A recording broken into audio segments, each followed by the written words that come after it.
Alejandro Yamatei deja el cargo de presidente de Guatemala. ¿Y usted cómo lo va a recordar? ¿Como un buen presidente?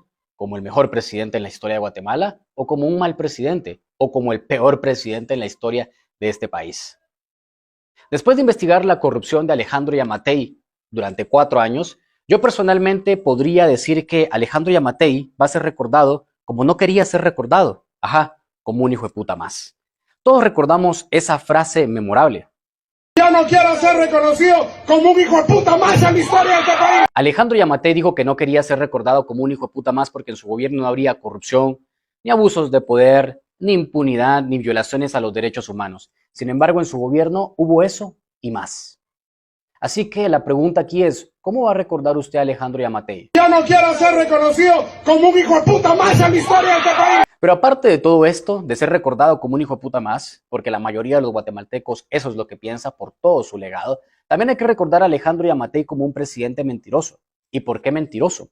Como todos sus antecesores, Alejandro Yamatei prometió demasiadas cosas en campaña. Demasiadas cosas.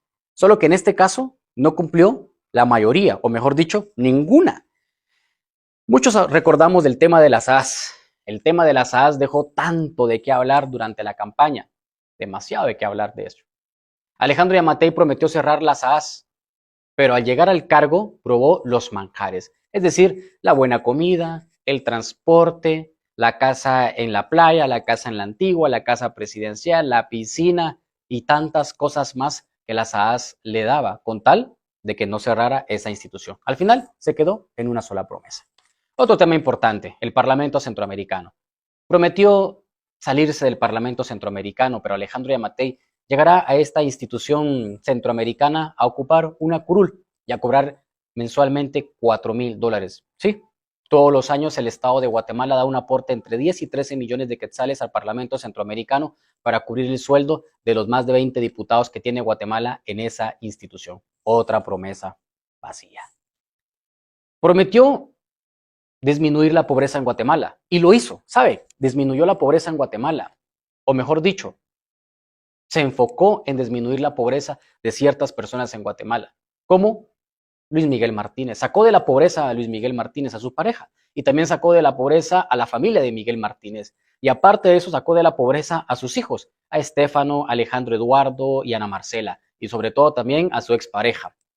Así que a toda su familia, cercana y no cercana, lo sacó de la pobreza, así como a todos sus amigos. Eso lo cumplió él, pero no lo cumplió con el pueblo de Guatemala.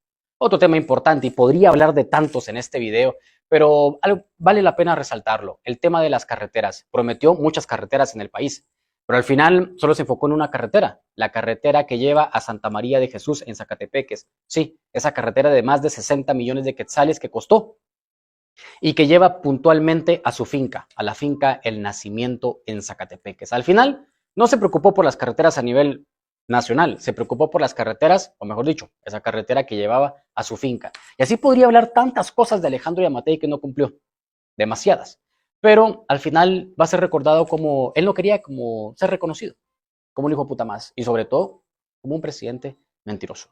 Pero bueno, aquí lo importante es, ¿cómo va a recordar usted a Alejandro Yamatei?